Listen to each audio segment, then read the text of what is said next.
Hi friends, I'm Tilak, you're watching TechMeet Unique, and today we're going to see how to add more columns on the table in your Microsoft Excel mobile app.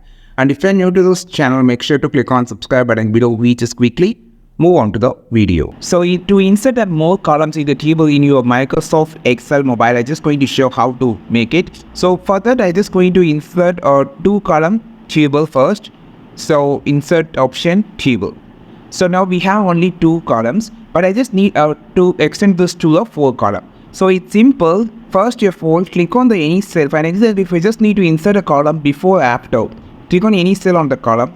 Now you will see a table option on the bottom. Just swipe down. You will see an option called insert left or insert right, which you can just insert a column on the left side of the cell that you just selected or right side of the cell you just selected. So I just click on the left. You can see it's added a column on the left. I click on the right. You can see it's also added on the right, which you can see how it's look like if you just enter the data. So this is one way, and another way you just select it. You can see the extended option here. So just drag it like this, and you can see now I just extended this and I add more columns.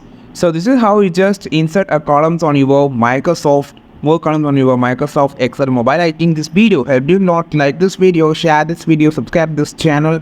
We will meet on next video with the super valuable content. This is Tilak signing off from TechMeet Unique. Have a wonderful day.